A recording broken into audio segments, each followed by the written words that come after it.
Bem-vindos ao Doxa e Episteme. Hoje temos mais um episódio do bloco Guia Único das Ciências Humanas na Redação, com o tema Pedofilia como uma forma de violência e exploração sexual infantil no Brasil.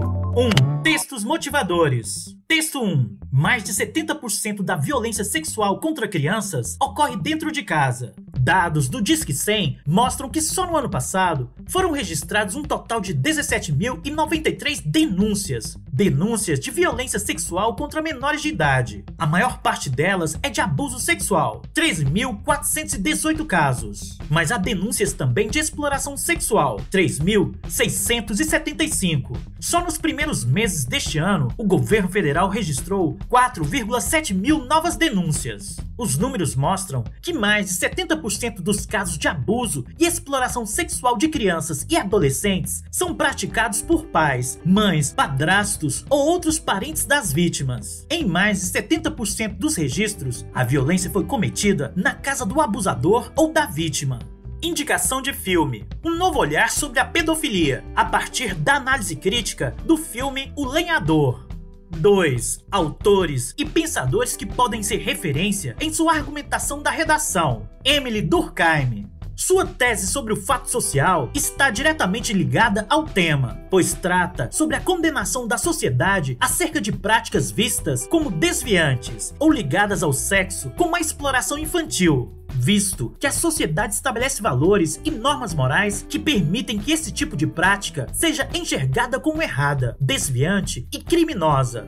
Condutas desviantes para Durkheim, como a pedofilia, a exploração infantil de crianças, o abuso de drogas e outros tipos de comportamentos aberrantes, servem para a sociedade reafirmar as bases de seus códigos morais, ajudando-a a sustentar seus estilos de vida normais. De certo modo, as condutas desviantes contribuem, até mais que os comportamentos certinhos, para o sucesso e a vitalidade dos sistemas sociais, ajudando a tornar mais claras as regras que definem a consciência coletiva, que determinam o que é bom senso e explicam a própria sociedade.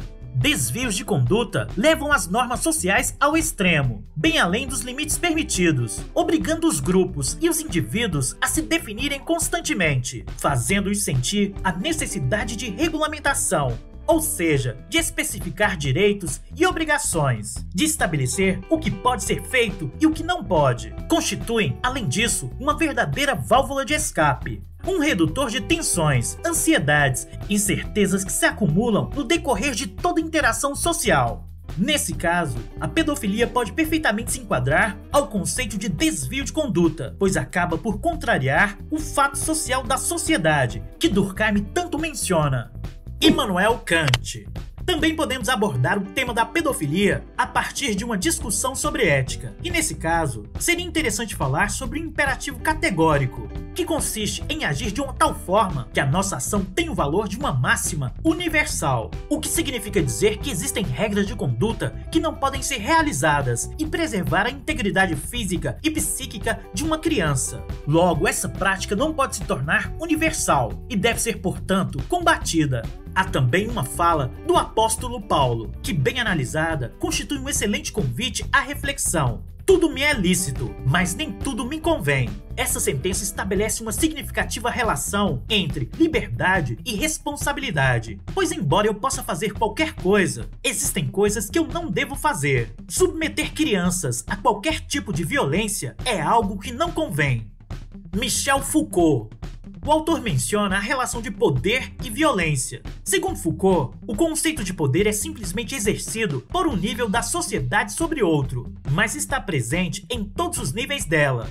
E uma vez possuído, não é uma coisa, e sim uma relação. Nesse caso, para Foucault, todas as relações de poder, direta ou indiretamente, possuem certa relação de poder que podem levar a um grau de violência. A sua obra, chamada de Microfísica do Poder, faz referência à ideia de poder estar literalmente envolvida em todas as relações. O poder não pertence à política no sentido da política estatal. O poder pertence ao mundo cotidiano, às relações entre os indivíduos, entre pai e filho, entre professor e aluno, entre um homem e uma mulher. As relações de poder são, de certa forma, esquecidas pela nossa sociedade, porque nós tendemos a acreditar nas ideias e nos saberes produzidos a partir dessas relações. Assim, não vemos poder na relação entre pai e filho, porque acreditamos que a relação é dada pela natureza ou pela vontade de Deus. Assim, a relação é mistificada e considerada sagrada. Sabemos que essa relação de poder pode chegar a uma relação de violência, como por exemplo, violência sexual. A pedofilia não foi um assunto abordado por Foucault, mas como o tema remete à ideia de relação de violência e poder, podemos considerar como um autor que pode ser abordado em um tema como este, pois, para Foucault, a natureza do poder apresenta-se em todos os níveis da sociedade moderna, inclusive na violência da pedofilia. 3. Artigo 241 da Lei 8.069, de 13 de junho de 1990. Artigo 241. Fotografar ou publicar cena de sexo explícito ou pornografia envolvendo criança ou adolescente. Artigo 241. Apresentar, produzir, vender, fornecer, divulgar ou publicar por qualquer meio de comunicação, inclusive na rede mundial de computadores, a internet, fotografias ou imagens com pornografia ou cenas de sexo explícito envolvendo criança ou adolescente. Redação dada pela Lei número 10.764, de 12 de novembro de 2003. Dicionário Sociocultural. A pedofilia pode ser indicada através do seu conceito clínico, identificando o pedófilo como uma pessoa doente e que precisa de acompanhamento médico. Por outro lado, no sentido mais usual, a referida nomenclatura tem se aplicado para todos os casos que envolvem a relação sexual, direta ou não, entre um adulto e uma criança. As formas de ação do agente sobre esse aspecto são muito flexíveis, podendo ser desde a simples interação por meio de salas de conversação entre sites na internet, até a relação forçada pela violência física, a qual muitas vezes resulta na morte da vítima, tendo em vista que as vítimas desses crimes são crianças e adolescentes, e os mesmos, na maior parte das vezes, não possuem capacidade de reagir aos atos dos abusadores. Por essa razão, existem fortes movimentos no sentido de fortalecer a proteção ao menor. Por hoje é só. Muito obrigado a você que assistiu o vídeo até aqui. Caso tenha gostado, considere contribuir para a continuidade do projeto, pagando um cafezinho. Aqui está o nosso Pix. Ajuda muito dar um like e compartilhar com os amigos. Muito obrigado, um forte abraço e vitória sempre!